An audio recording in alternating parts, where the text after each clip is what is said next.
Discharge అంటే నాకు అసలు అర్థం కాలేదు ఒక నిమిషం. నేను వెంటనే లాయర్కి ఫోన్ చేసి ఏమవుతుంది ఏదో చెప్తున్నాడు విన్నావా లాస్ట్ సెంటెన్స్ అని అడిగి.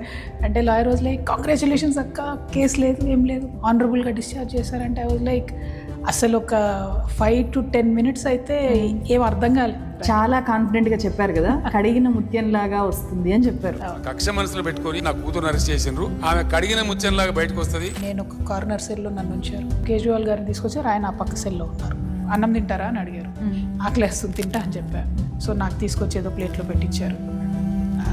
అసలు చాలా ఘోరంగా ఉండే. ఆ ప్లేట్స్ కాదు, అది ఫుడ్ అదంతా చాలా చాలా ఘోరంగా ఉండే. ఆ వ్యాన్ని చూస్తేనే వాంతికి వస్తుంది ఫస్ట్. చేశారా మీకు? ఆ ఫీలింగ్ జైలుకి వెళ్ళిన వాళ్ళకి అర్థం కాదు. ఎంతమందిని ఇంటర్వ్యూ చేసినా జైలుకి వెళ్ళి ఉన్నప్పుడే ఆ ఫీలింగ్ తెలుస్తుంది. అందుకే చాలామంది I can see your pain అంటే అంత సీన్ లేదులే అనుకుంటా మనసులో, కానీ పాపం ఏదో వాళ్ళు ట్రై చేస్తున్నారు కదా అని. ఇద్దరు వచ్చారు లోపలికి, వచ్చి వీళ్ళు ఉంటారు మీతో అన్నారు. సరే అన్న. ఇద్దరు కూడా మర్డర్ కేసులో ఉన్నవాళ్ళు. సో మనకు వినగానే కొంచెం ఒక్క నిమిషం ఇట్లా అనిపిస్తుంది. సో తిహార్ అంటే యూ థింక్ కరుడు కట్టిన ఉగ్రవాదులు నేరస్తులు అనుకుంటే అంత సీన్ లేదు. వైఫ్ అండ్ హస్బెండ్ కొట్లాటలు పెట్టుకొని పిచ్చి కేసులు పెట్టుకుంటారు కదా.